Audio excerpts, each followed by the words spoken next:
Good morning, Lisa. Welcome back to Climb. You're doing our first Climb of 2023. It's great to have you again. Well, I am honored and thank you so much for having me back, Brad. I'm excited to have this conversation with you. Yeah, so today I thought we could just talk about, there's a lot going on all the time in this industry. So kick off 2023, talking about some of the new opportunities, trends, things of that nature, and just kind of get the conversation going. So what do you see as some of those new opportunities and trends in the new year? Yeah, one of I think the most exciting opportunities is actually off of the program that I called Program of the Year in 2021. A lot of pharmacies still have not adopted this program though, but I honestly think it's the biggest opportunity for pharmacies. And that's the remote patient monitoring, chronic care management, the whole alphabet soup, BHI, RTM, there's a whole bunch of alphabets now. Medicare's continually expanded their value base, their services program, whatever you might want to call it under that big umbrella. But they've continued to expand the billing codes. A couple of years ago when they first kind of re-implemented this program, I think there was like 5 or 6 codes. Now we're up to like I don't know. I think we might even close to 40 or over that. I haven't really counted the comprehensive 2023 list, but really all this says is that Medicare is finding value in this, and why wouldn't they? Basically, these programs are designed for providers and people that they contract with, since they don't consider pharmacist providers as Medicare. They're giving a lot of love and attention to the patients that need it the most. And so what that really happens is the patients who, need extra care, need extra time with providers are getting it. And in return, Medicare is saving a boatload of money because they're keeping these patients out of, expensive surgeries and expensive hospital stays. So I think if you're an independent pharmacy owner and you're really looking up ahead of like, how am I going to direct my pharmacy in a particular direction, how I'm going to increase profits, how am I going to pay for staff and all the things that come with it. I would highly recommend you look into remote physiological monitoring, often called remote patient monitoring, chronic care management, remote therapy monitoring, and all the other things that kind of come with that. I think it's one of the biggest opportunities. So I know it's a long-winded answer for kind of a simple question, and I think there's actually lots of opportunities. One of my sayings that I kind of say over and over is it's harder than ever in pharmacy, and we're certainly going to talk about some of those barriers, but there's also never been more opportunity. God, I just think back in the day, it's like, man, if all these things were in front of me back then, I could have killed it even more. It's amazing the opportunities that are available. Some of that became because of the COVID pandemic. As horrible that was, it really did expand some opportunities for things. But and patients, I think, have shifted. I think the biggest thing is patients are willing to take control of their health. Obviously, not every person in every situation, but there's a Sure. lot of people out there in your communities that want to take control of their health. They don't want to wait around, 3 weeks, 4 weeks, 4 months for a doctor's appointment or something like that. They want care, whether it's because it's convenience, they want it now and they're demanding, or they just want more control over their own health. And I think that bodes really, really well for pharmacists and pharmacy owners. Yeah, that's a lot Yeah. untangle there, but um, it I guess it really boils down to something we've talked about on this show many, many times, and that is you have to constantly be adapting and changing. And the day of of just filling scripts, that's not where the opportunity is. Um, Absolutely not. You hit that right on the head. so this really requires change and an adaptation. So how does somebody go about this and learn how to do this? What are some of the opportunities there? Yeah, that's a really great question. There's this big shift to information services. There's a lot of people that are starting consulting companies. I mean, I've started one as well, so it's not necessarily that that's bad. It's just that you also want to make sure that who you're learning from actually deserves your time and attention and frankly your money. One of the things that I'm very well of, still being a pharmacy owner myself, is margins are tight. Doesn't matter all the cool revenue things you're doing. Every dollar and every penny still counts. So one of the things that I preach about most often is there's a lot of free information out there. And just because it's free does not mean it's not valuable. I mean, you guys put on this Climb series, which has had amazing information from lots of experts. There's tons of podcasts out there. There's lots of webinars. Companies put on tons of educational content. I mentioned RPM services. If you want to learn about that, I send everybody over to Value Care Suites. They do some really great education and you can really get your information and you're not paying them a dime in that process. And so one of my best recommendations is leverage free first. Sure. Like do that, put in the hard work. Now, usually what that means is when you're getting free information, you kind of have to put in some effort and time. Like that's the currency that you're paying is your effort and time. And if you really, really are limited on time, if you're running a pharmacy and you're working 80 hours on the bench and, you really don't have time to research something and you want to just hand something off because you want to implement it, then that's the give and take that you need to consider. Then it's like, okay, now I'm going to outsource this service and I'm going to pay somebody money because I can't afford to give up my time. We've all experienced, I think, different points in our life where we've had excess time. Nobody has excess time, but we have more time than we have money. And then there's other times where we have more money than we do time. And so, how you interact with your education and experts out there really depends on kind of where you're at on that spectrum. But my best recommendation is follow to people that are putting out really great content. I love your guys' Climb series. I pretty much watch it every evening, the day it comes out, the new episode. But there's lots of really good content out there. Some of it's pharmacy specific. Sometimes we need to dive into that pharmacy side. And then sometimes you need to get out of the pharmacy and you need to get into like business where, maybe it's marketing or sales or something like that really has nothing to do with pharmacy. It's just part of the foundation of owning a business. So that's my first recommendation is, leverage free first. See what you really like. There's so many times, Brad, I'm sure you've come across this with pharmacies where they're like, I really want to do this thing and I want to do it. And they go out and they might buy a program or they hire a consultant and they get 2 months down the road and they're like, yeah, I really don't like this. Oh, absolutely. Absolutely. And so, the really great thing about kind of figuring things out when it's free and, you take some webinars or you talk to some people and you have some conversations is you kind of get to try it on. It's kind of like Amazon's, try before you buy kind of thing. And then you can figure out, is this a good fit for my pharmacy? Because the biggest thing that I always say to pharmacy owners is there's no one magic bullet that will just work for every single pharmacy. The cool thing about being independent is we're all different and we're all individuals, but that's kind of also the downside too, is we're all different and we're all individuals. And what I like may not be what you like, may not be what would work for your demographic or all of those. There's so many things that kind of fold into that. I've actually been asked a lot lately about diabetes education. And like, should I pursue diabetes education is kind of the question I often get. And my next question is, well, are you passionate about it? Like, do you love it? I can say I personally got into pharmacy because of diabetes. I was taking care of my grandmother and she was diabetic. And that's what kind of got me interested in medication. And I was passionate about it. And then all of a sudden I wasn't anymore. And that's okay. Like we can change and evolve as pharmacists. And I got more into, functional medicine and testing and those kinds of things. And so, the first question I think before you just gung ho to pharmacy owners is, I started off this with, hey, you should do RPM services.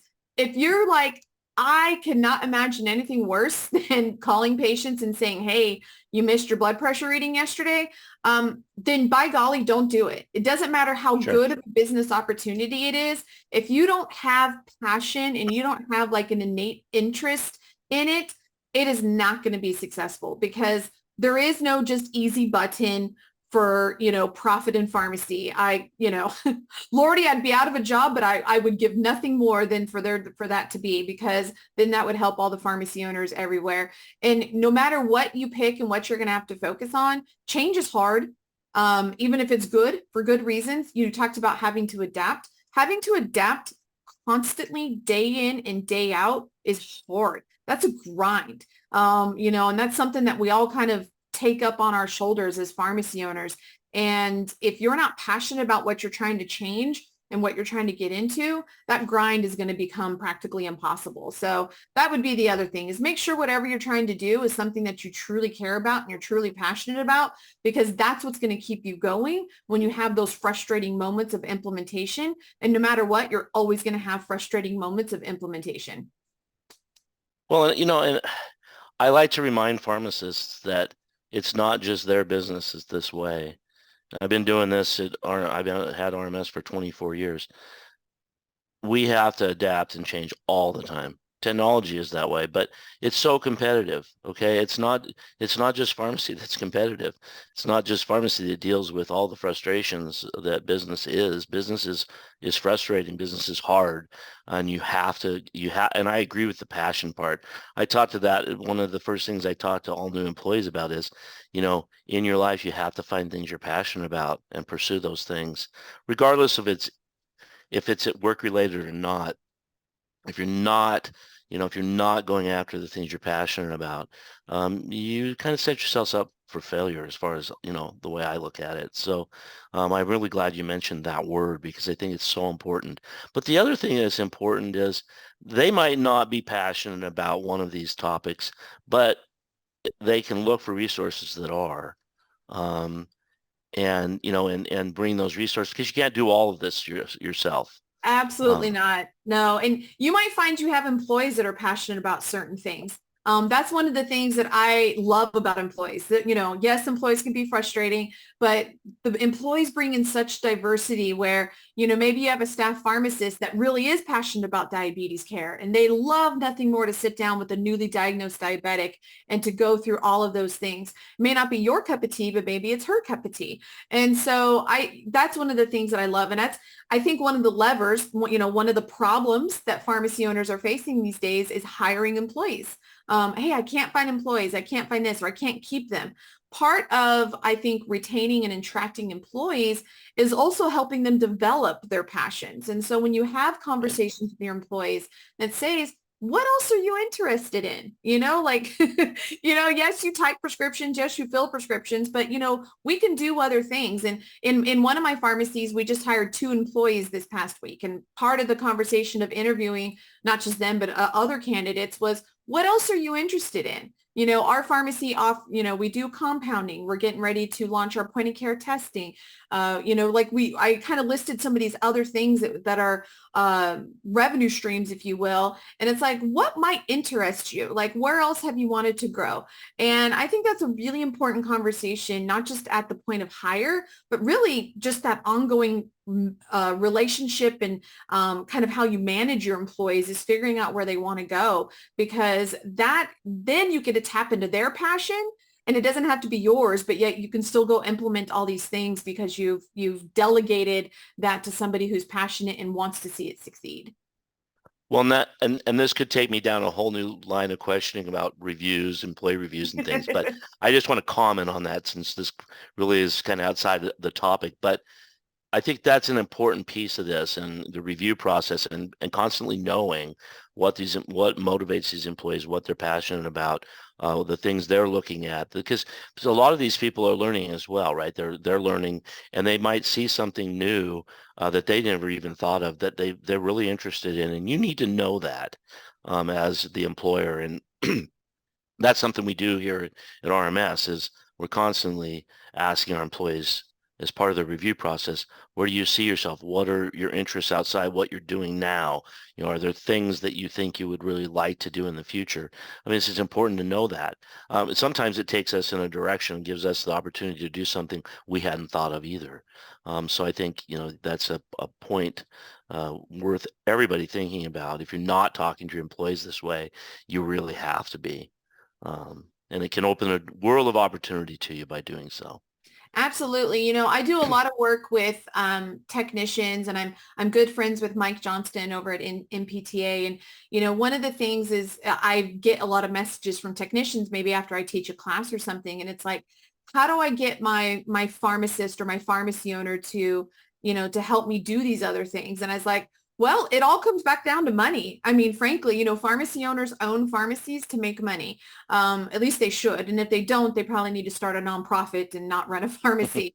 It's okay to want to make money. Let's do it ethically, morally, legally, but it's okay to want to make money and it's okay to want to make a lot of money. So when you're looking at implementing programs, whether maybe ideas coming from your technician or coming from, listening to somebody like you or me, you want to evaluate, like, is this going to be a good decision for my business? Is it going to improve the bottom line? And, sometimes you can, if your employees are coming up with ideas and coming to you, ask them to kind of figure that out. It's like, well, what is it going to cost? What can we sell it for? What do you project? How many patients? Have them think about some of those business numbers.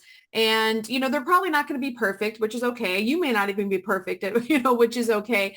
But it's like, you're kind of just doing that vetting process of like, is this a good fit for our pharmacy? Because not every program is a good fit for every single pharmacy. Maybe it's because the state you're in, maybe it's because the demographics, maybe it's because the payer mix you have. There's all different kinds of things that are different about each of our pharmacies.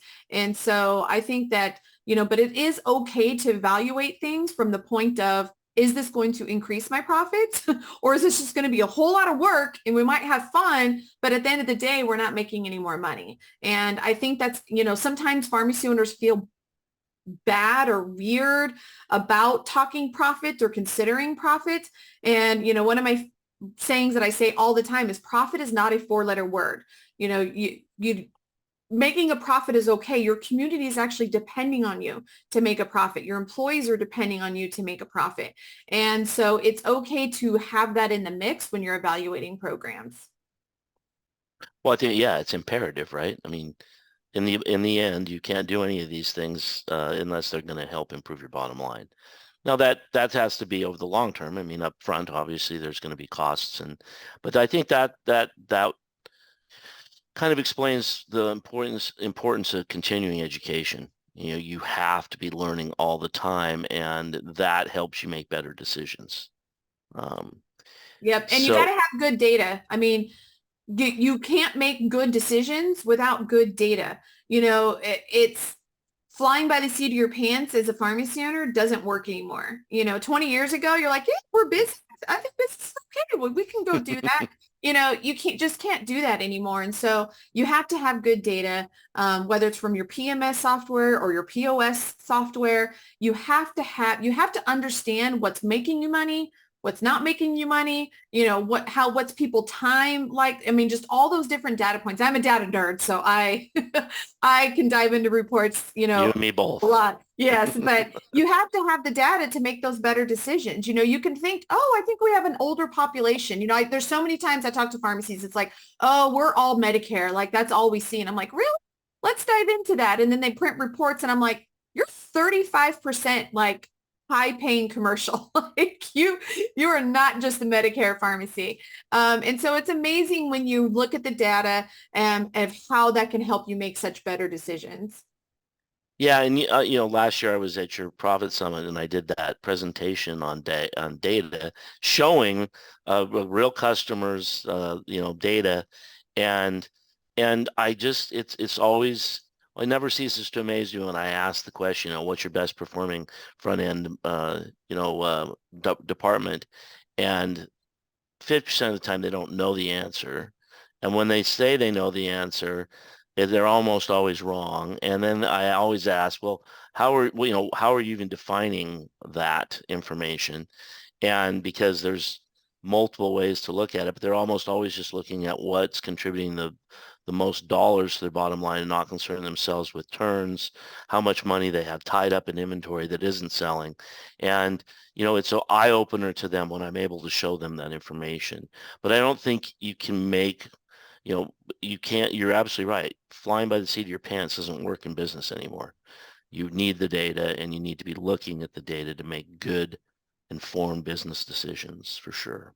Yep. And when you talk about cash being held up, one of the biggest barriers to pharmacies is actually happening in 2024. I know we just started 2023 and 2024 seems like a whole, lifetime away, but it's going to be here before you know it. And that's the changes in DIR fees and how they're going to be applied. Eventually, it's going to be a good thing. Like having DIR fees. So the change, what's happening is right now, DIR fees are retroactive. Like we don't know what they are. We can make some guesses, but you don't find out till months later when you get a big bill and it's like, oh, wait, we overpaid you. Please pay us back some money. And that's just terrible for how to run a business, For So sure.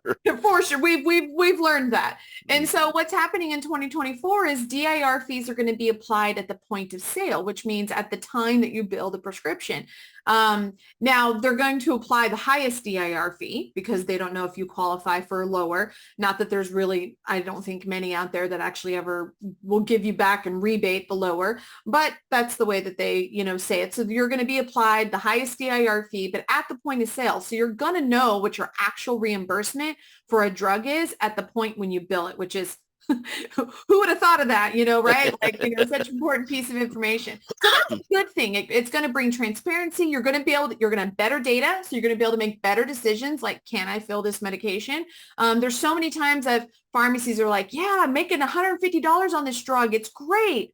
And they totally forget to take into account DIR fees because they don't have them programmed in their system. Kind of find out they're losing $200 on something they thought they were making $150 on. And so bad data equals bad decisions. So I'm all for the change of the DIR fees. But what's going to happen is there's going to be several months of 2024 where you're retroactively paying your DIR fees from 2023, and you're also paying your current 2024 right at the point of sale. And so you're kind of going to be double charged DIR fees for several months in 2024.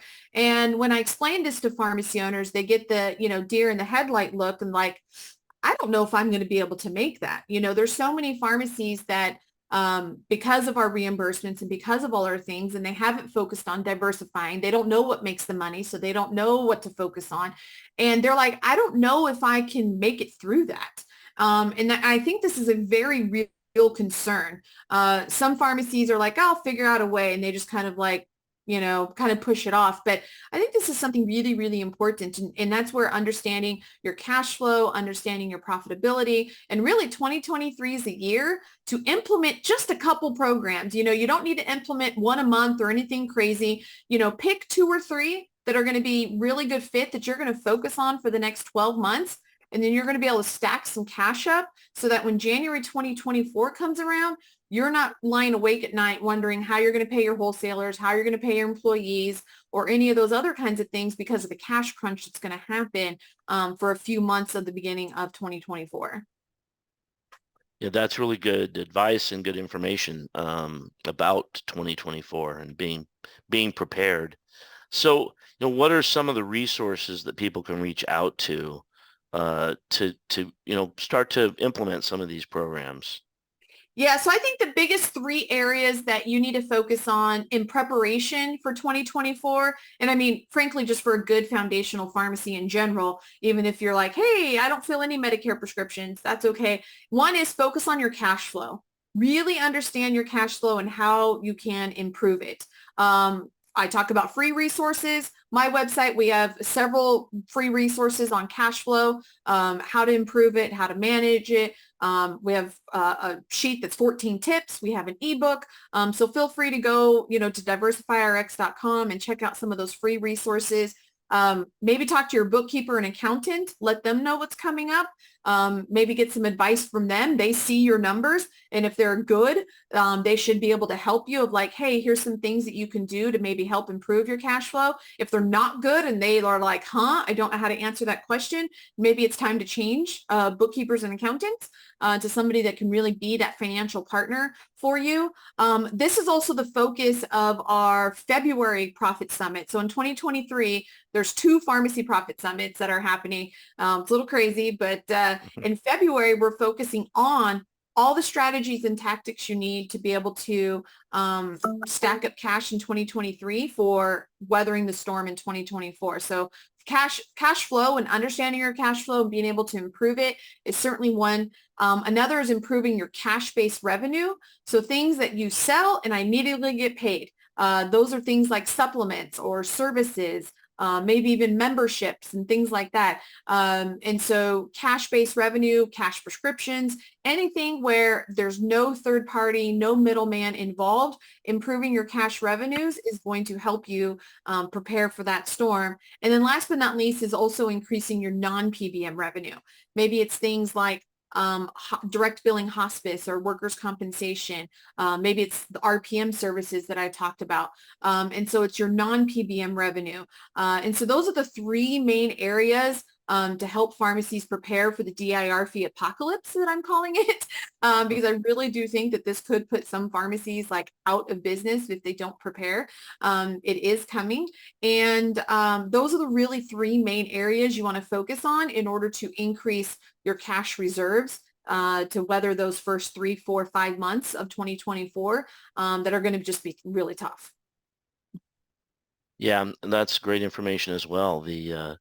Um, I can't imagine there's a pharmacy out there that doesn't understand cash flow problems. But understanding that they exist and understanding how to deal with them, are two very different things. Two very different things. Yes, we all know what poor cash flow feels like and looks like, Right. but we don't necessarily know those steps to improve it. And it's okay that you don't. I always like to tell pharmacy owners, like, they feel bad or they feel guilty or they feel ashamed that they don't know how to fix it. And it's like, you didn't go to financial school. You didn't go to banking school. You went to pharmacy school. Do you look down on somebody because they don't know the metabolic pathway of drugs? It's like, no, because that's not their specialty. So don't feel bad if you don't know those tools or those skill set to improve cash flow. That's where you go out and you get some help. So get a bookkeeper, get an accountant.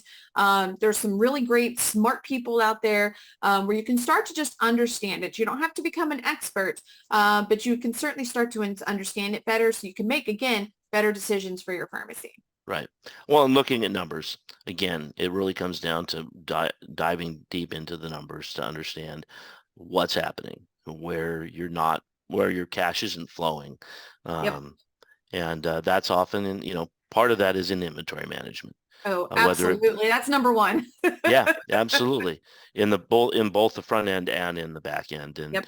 And I realize that the day of, the days of the giant front end pharmacies that look like a Walgreens or something like that, those days, with the exception of rural areas of the country, those days are pretty, limited. We have lots of customers still like that in rural areas, but in the urban setting, it's a much smaller front end, much smaller footprint, but you need that footprint to still be, uh, flowing cash. You need to be And profitable. Yeah, you got to be absolutely. particular about the stuff you carry.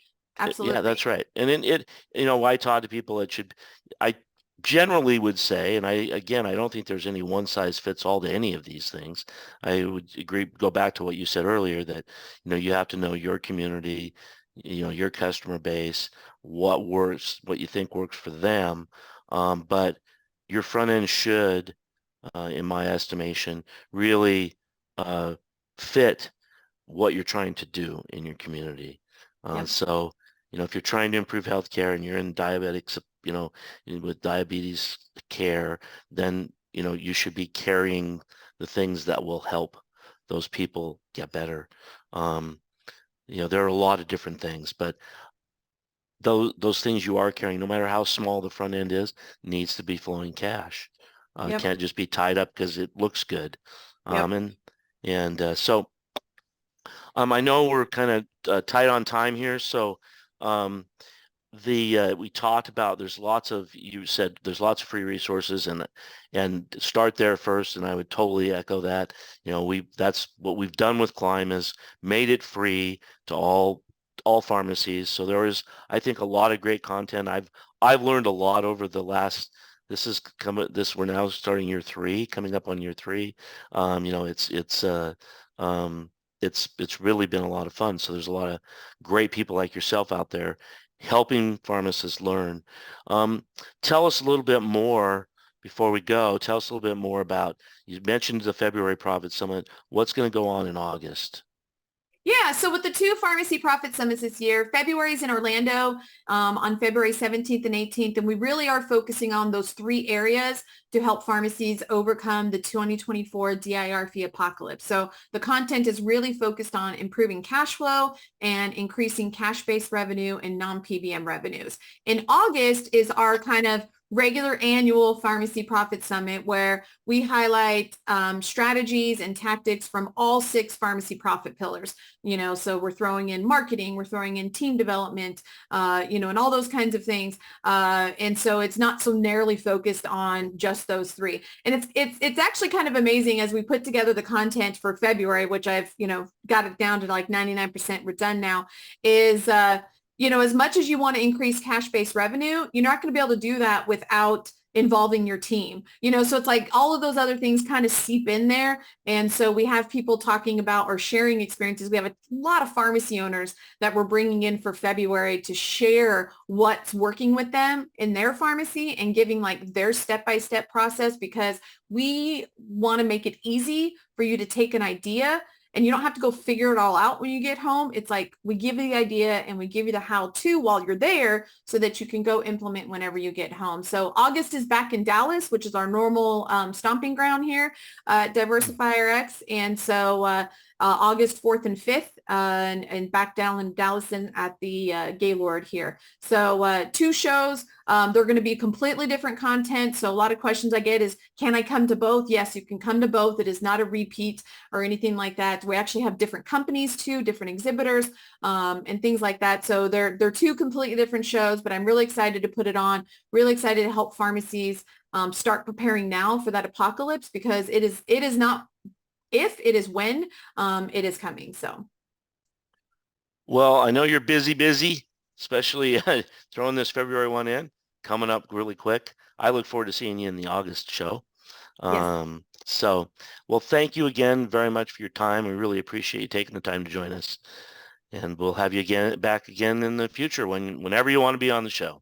Well, thank you, Brad, and thank you for putting these on. Yeah, you're very hear welcome. your guys's, and I just really appreciate somebody else that's just pouring their hearts and efforts and time into independent pharmacy owners. And so thank you. It is much appreciated. I know people really love the content. So thank you.